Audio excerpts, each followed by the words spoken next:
මේ දවස්වල මේ විපක්ෂයට තියෙන ලොකු ප්‍රශ්නයක් විපක්ෂය කොර වෙලා තියෙන ප්‍රශ්නයක් තමයි මේ විනිසුරුවන්ගේ වයස වැඩි කිරීම. සේවා කාලය තව වසර 2-3කින් දීර්ඝ කිරීම ගැන පුදුම කලබලයක් ඇති වෙලා තියෙන විරුද්ධ පක්ෂයට. අපි දැක්කා GL පීරිස් ඊයේත් අර මාධ්‍යයට වෙලා කියනවා මේ නීතිඥවරුන්ගේ කාර්යාලය ඉස්සරහා තිබුණ විරෝධතාවය ගැන ප්‍රකාශ කළා. ඉතින් ඒ වගේ දැන් මේ විරුද්ධ පක්ෂයේ ඉන්න සේරම මේකට විරුද්ධ මොකද? විරුද්ධ පක්ෂයේ ඉන්න සේරම විරුද්ධ ඇවිල්ලා දැන් උන් ඇවිල්ලා උන්ටනේ මේ නඩු තියෙන්නේ පොඩි 2.5 නඩු නෙමෙයිනේ. මිලියන් ගණන් නඩු තියෙන්නේ. දැන් උන් බයයි.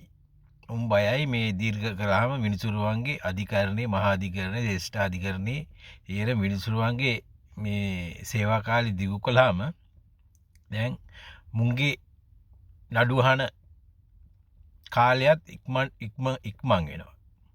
ඒ වගේම දැන් බඳවා ගැනීමුත් තියෙනවා. තව අලුතෙනුත් බඳවා ගන්නවා. දැන් මාර විදිහට බය වෙලා තියෙන මේ නඩු තියෙනවා. නඩු තියෙනුන් විතරයි කෑ ගහන්නේ. වෙන එකෙක්වත් නෙමෙයි. නඩු හොරකම් කරපුන් නඩු නැති වුණත් ඔය වංචා දූෂණ කරපුන් තමයි දැන් ඉස්සරහට උන්වත් අහුවෙයි කියලා ඒවට බයේ තමයි කෑ ගහන්නේ. නැත්තම් මොකටද?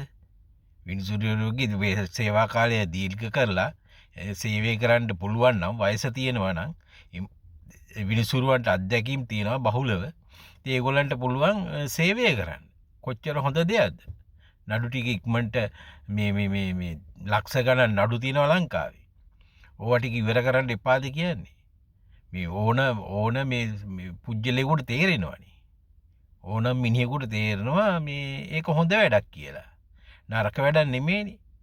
මේක වයස මේ සේවා කාලයේ දීර්ඝ කලයි කියලා මේ නඩු වලට හානියක් වෙනවද? හොඳක් නෙවෙන්නේ. ඒකින්ද අපි කියන්නේ වහාම මේ හොඳ වැඩක් ඒක කරන්න ඕනේ. කරලි වෙලා අනික මේ ඔය මේ 2.50 නඩු අහන්න එපා ඉස්සෙල්ලාම. ඒවා පොඩ්ඩක් කල් දැම්මට කමන්නේ.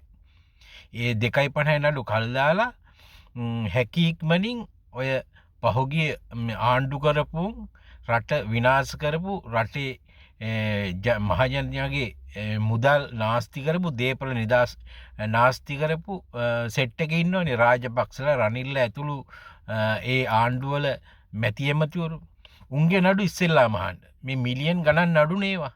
2.50 නඩු නෙමෙයි.